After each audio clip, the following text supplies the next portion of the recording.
Hi foodies, welcome back to the channel. If you're new, hi there, my name is Mawuena. Welcome to our foodie world where we bring you simple, relatable homemade meals. We are back again with another video, and today we are making Agbeli Kaklo.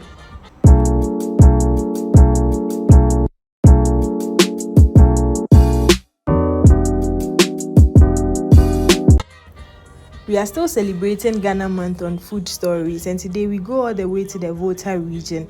We bring you one of Voltarians' favorite snack, Agbeli Kaklo. Agbeli in Ewe means cassava. So we start off by peeling our cassava, wash it nicely in a clean water, and then you grate it. I started grating mine with my ginger grater, which is really sharp, but it wasn't as fast as I wanted since I had quite a number of cassava to grate. So I decided to switch my grater. Now after grating, you would then squeeze out all the water from the grated cassava. I must say this recipe is very simple and easy, but the most difficult part is grating the cassava. So we just squeeze out the water from the grated cassava with a clean napkin, or you can also use a cheesecloth. So I decided to use my clean napkin to just squeeze out the water as demonstrated here.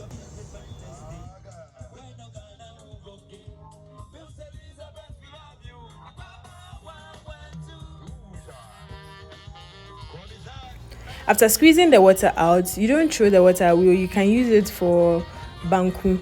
That's basically agbelimo or agbelima, whichever. You add your corn dough and you can make your banku out of it. But that's not what we need. We only need our dry chaff for our Agbeli Kaklo. And then we would grate some onion into it. Now the secret here is when you use too much onion, your Agbeli Kaklo will taste bitter. So you just use just a little bit of grated onion, and then you can add some diced onion too. We dice the onion because we don't want the onion to be too big inside our Agbeli Kaklo. You get what I mean?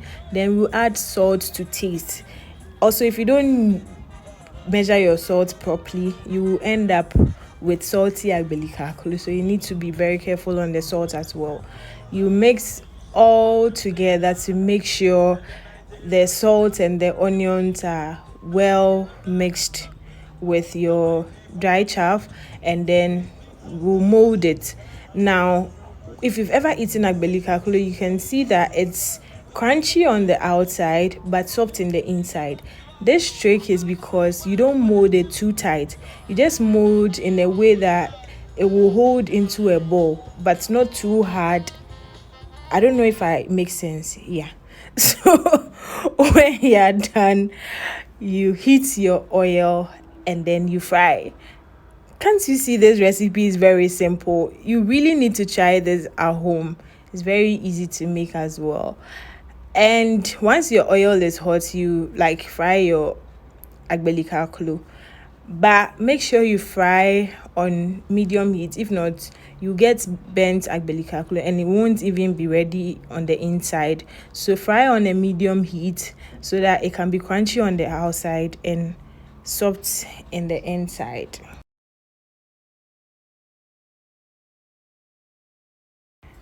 Once your Agbeli Kaklo is golden brown, then you know it's ready. You can tell how excited I am. Oh my god. This is so delicious. I can't wait to dig in. Hey, so you made it this far and you haven't subscribed to this channel. You want God to judge you, just look at this Agbeli Kaklo. Just listen to the crunch. Just listen to that crunch.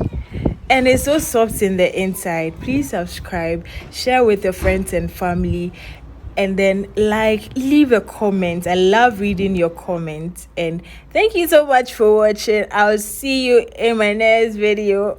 Bye guys.